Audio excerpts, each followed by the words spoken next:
Hello everyone, I'm Wes Bridges with Adventures Till the Curtain Calls with the Front Row Network, and we are doing our Springfield One Shot, where we shine a light on one of Springfield's locally owned and operated businesses. And today we are here at the Wakery in downtown Springfield.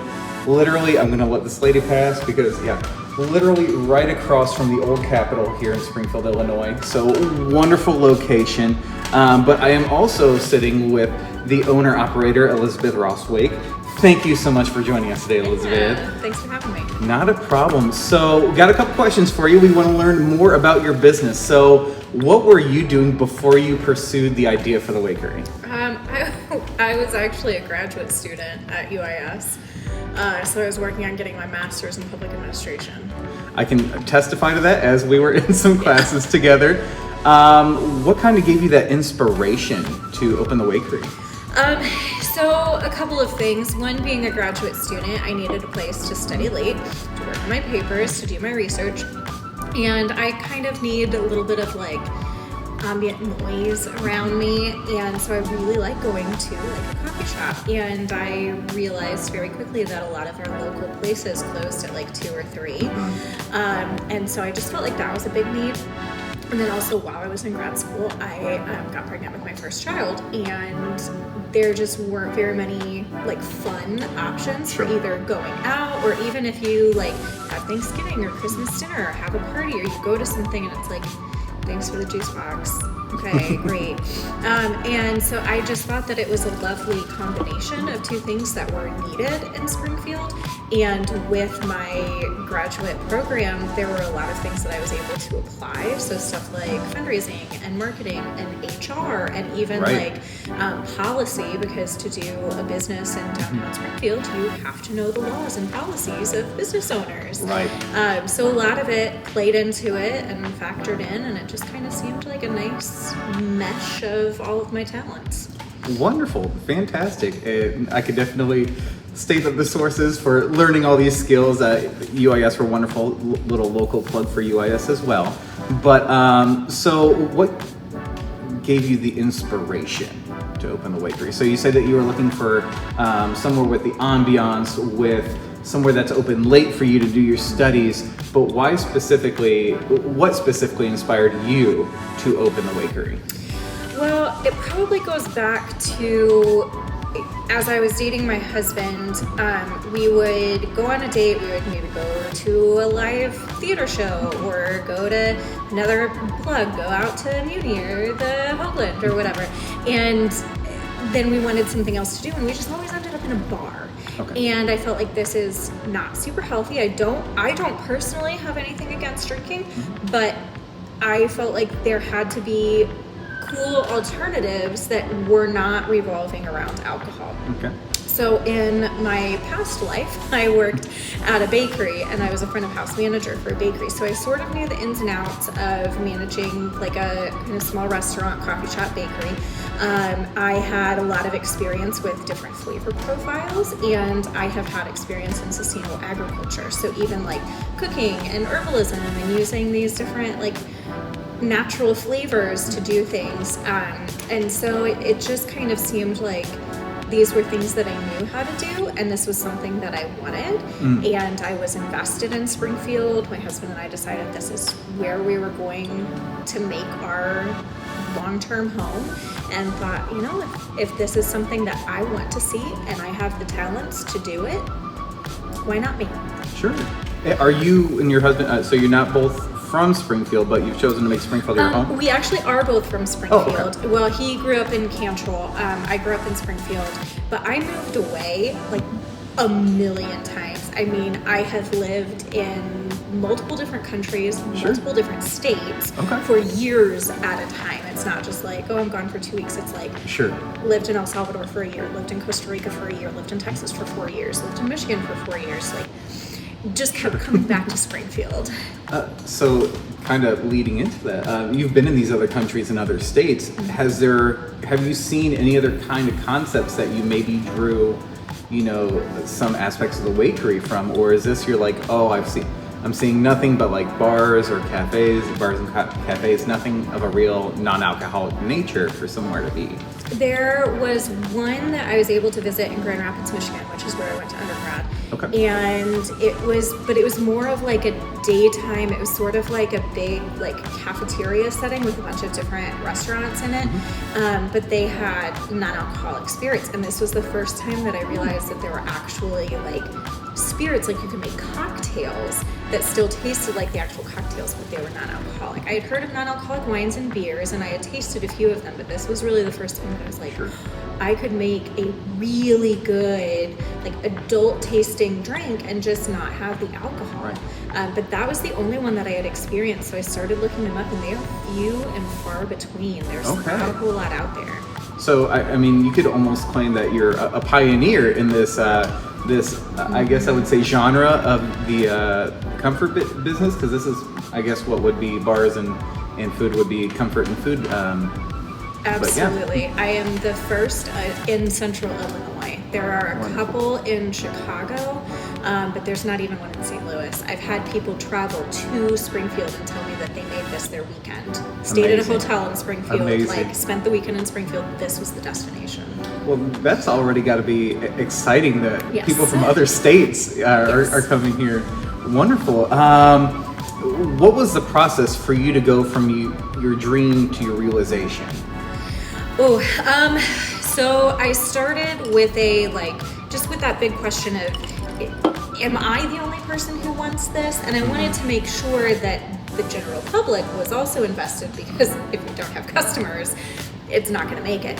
So I started with basically a survey. Just wanted to get a sampling of different people in Springfield. Do you want it? Do you not? What do you want to see on the menu? What are you most excited about? And I received almost 2,000 responses from that survey, and like 98% of them said, yes, absolutely, I want this. And so that was a pretty big deal to me. So I went from there and I said, okay, then I need to start trying out some recipes, because even at this time, it's not like I had an entire repertoire of cocktails yet. Right. I was just like, is this idea worth it? So I started doing a few taste tests. I had some friends come and taste test things, and people were really, really liking them. So I thought, all right, let's try to sell a few of these. So I started at the farmer's market, and I got drinks in hands, and I got a lot of feedback, and I would be selling out every week. I was like, okay, people, and I would double production every week and still sell out. And so it was very obvious that people were really excited, and they were really liking the flavors and everything. And so then I started looking into an actual physical space and did more surveys of the public. Do you want it downtown? Do you want it on the west side, the east side, north side, south side? Where do you want it? And it just made the most sense to put it downtown. Right. It is right in the bar scene, and so I wanted it to be clear that yes, this is a sober spot, but you don't have to personally lead a completely sober lifestyle to enjoy it. So even if you've gone out to the bars, you can still come in and get a drink. You can pregame here and then go to the bars, or maybe you're just a one and done person, but you want to stay out. So anyway, no matter what your walk is, I just wanted to be within that downtown nightlife scene. Okay. So started looking for places, found this one, and it just seemed perfect. Just the location was wonderful, and so did a Kickstarter campaign, and again wanted to see, like, all right, if the public is invested, I feel like they will be a part of making this happen, and that went very well. We even exceeded our Kickstarter goal, and so that again just showed me that there were a lot of people who were behind this, who wanted to see it happen. And from there, wrote a couple grants, received a grant from Isringhausen to help with the startup costs, and opened the doors April 1st. That was all within 1 year span. It's weird saying I can testify to this, testify to that, but I was one of those Kickstarter backers, and just to see, again, when you think of Springfield, it's not Chicago, it's not massive, but just seeing the overwhelming support that the Wakery had, even before your doors were open, just by the farmer's market sales, which were, it almost seemed like, hey, we're at the farmer's market, an hour later, we're sold out of this, we're sold out of that. It was just amazing to see, this journey unfold for you. So you did mention that before, you're not only for those who live a more sober lifestyle. You are for those that, if you want to pregame here, go do something or go drink afterwards. Is there like a target consumer? And if so, who would that be? A target consumer would probably be someone who doesn't drink alcohol but still wants a nightlife. Sure. But really, it's within that range of people either looking to drink less or are not drinking at all. So I probably am in the looking to drink less, especially after having a child. I drink one drink, and that is all I can handle now. But I still want to be able to go out and have a good time. Mm-hmm. I still want to be able to hang out with friends or listen to live music or whatever. Sure. And so I feel like I am very much in that. A lot of people in their 30s now, I would say within my age range, are within that grouping of like, we kind of did the alcohol thing in our 20s and Right. we're just kind of ready to slow down. Sure. And then with the coffee scene, a lot of the people who want a nightlife or want to be out later, and a lot of those local places where they have a 9-to-5 job and they can't get anywhere that's open during that time, but they still want to be able to grab a friend for a cup of coffee, sit down, have a conversation, go out for a date, but they're not looking for a restaurant or a bar. So those are kind of the groupings of people Sure. that we're looking to hit. Not a problem at all. And you kind of noted it earlier that you picked downtown just because, it is kind of the center of the bar scene. But we also have, the Hoagland Center of the Arts right down the street. So a lot of people get out of shows, and there's not all, especially speaking from an actor standpoint, not a lot of places are open all that late. We have the Wakery now. Was there any other intention as to specifically downtown? Absolutely. So that was one of my, I love theater. I love going to theater. I love being in theater. And there's a lot of times you get out of your rehearsal and it's like, okay, well, we would love to hang out or even run lines, but you don't necessarily want to go to a bar to do that. Or there might be people in the cast who either don't drink, or sometimes a lot of these shows will have like 18-year-olds, 19-year-olds. They can't join you for those. Or places that just aren't open late. And so I thought, whether you're in a cast or you've gone to see a show, this is a prime spot to make your after show outing. So you can go and still enjoy the night and grab a little snack and something to drink and continue the merriment. Right. And again, as an actor here in Springfield, that is something that I feel a lot of us have been pining for. Not that we are shunning away from any other businesses, but it's nice to have, especially with casts with the younger cast members in it, somewhere where we can still enjoy company without feeling the need to imbibe in alcohol. So going on, are there any businesses that you maybe co-op or partner with that you found very, favorable or amiable? Can you speak to that at all? Or? Absolutely. So the downtown business scene has been really inviting, just absolutely wonderful and supportive. It's been fantastic. We try to partner with as many local businesses as possible. So a lot of the things, if we can find it local, that's where we try to source it. So like our coffee beans come from Custom Cup Coffee, and they close at 2, so our hours don't even overlap. So that way we're still supporting them, but not like taking their customers or anything. Whimsy Tea, we source our teas because we do have hot tea and iced tea, and then we also use a lot of their tea blends for our flavor profiles. So we use a lot of their teas. We get our bakery products from Incredibly Delicious and Golden Hour Bakehouse and Beelzebuns. Our mugs were made by a local potter, so she did all of our beautiful Wakery mugs. Oh, okay. Yeah, she like hand stamped our logo in them and cut them out and applied them. Like, they're just beautiful. And then even our to-go mugs, those are made by a local creative craft business called Simply Creative. Our t-shirts, we got those done by Ink 186. So they're like a local print shop that works with youth in District 186. There we go. And so we just try at every turn, if we can source it locally. We'll get produce from the farmer's market when that's in season to try to do some of our drinks with that. So awesome. Yeah. Awesome. And that's kind of the goal of these one shots, is to shine a light to these multiple businesses that you've named, but just so that just because we are not, or we may not have chains like Starbucks or something, that doesn't mean that the quality is any less. I think it's actually greater than a lot of the chain stores. Again, not also knocking chain stores per se, but it's also wonderful to be able to know someone in the community that I don't know. I feel like it gives a trust element when you know somebody that they are working there or they own the place. So what kind of things are on your menu or your drink list? I believe I'm drinking the sangria. Yeah. So our sangria is exclusive to the farmers markets. So that's a really fun one in the summer. It's amazing. But thank you. So we can do non-alcoholic cocktails. So the cocktail list does change a little bit every month based on what's in season or just different flavors. But I usually try to have something with each of the different spirits. So I try to have like something with whiskey. Right now we've got it's kind of like oh goodness, my words right now. But anyway, it's delicious whiskey drink. Sure, fair enough. If we can slice that part. No, it's fine. Is it kind of like a mule or? No, it's an old fashioned. I don't know why that just left my brain.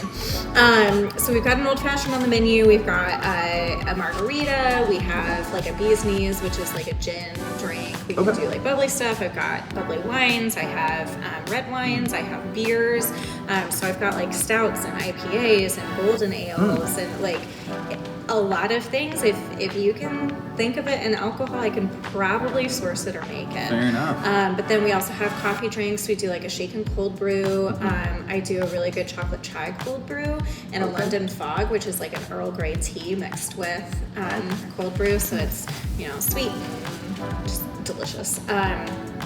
And then we do what I would call mocktails as well. So they're kind of more like craft limeades, or we do like a Shirley Temple that I call a Cheryl E. Temple, which I named after my mom, who is Cheryl E. So it's the grown-up Shirley. Okay. Yeah. And then we've got some bites and treats on the menu too. So I've got like chicken salad from Incredibly Delicious, and I've got vegan donuts, and I have strawberry pastry tarts, and just all kinds of delicious things. Wonderful. And this is going to be a lofty question. Aside from any financial goals, because obviously, open a business, there is the hope for some sort of financial success. But what would have to happen, if it hasn't happened already, for you to say that the Wakery is a success? So I think the first time that I had that moment was, it was a couple weeks in. I looked around, the place was packed, and I did not recognize a single face. So it wasn't like just my friends coming out or just my family coming out or like people who were coming to support me. They were here for the concept of the business itself. And so that was one of the things that I was like, okay, this is going to succeed because people aren't just supporting me, they're actively supporting this concept of what we are. And so I think maybe my next goal for that would be to have that happen like every day of the week. I mean, of course I want to see my friends and family, that's not what I mean, but just but that the place would just be packed with people that I don't personally know. I would really love to see us grow so much that we would need a second location. And I have been approached by people in other cities saying like, we would love something like this in our city, you should come and do it here. I don't have the time or money to do that right now, but that would be kind of a next big, now we have to expand that we've made it. Perfect. That actually answers my next question is if you one day see yourself opening a second location, that'd be wonderful. Especially now that you've proven that there is a market for it, that it exists outside of Springfield. You said there's an example of it in Chicago. There's people coming from St. Louis. So there seems to be that want. And I think that it's obviously, you don't need my approval or anything obviously, but I think you definitely have the concept down and you have now it in practice. It's just,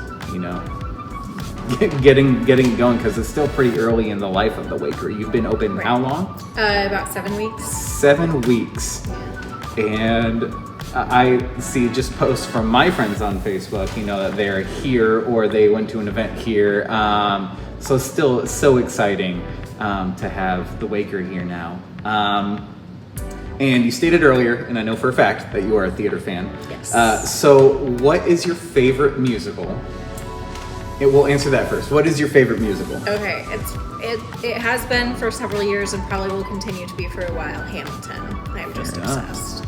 I don't think there's anyone who's listened to Hamilton that can't be obsessed with it. I mean, Lin-Manuel is a genius. Yes. Now, what would be your dream role be? Would it be something from Hamilton, or would it be? So I mean, I would kill to play Eliza.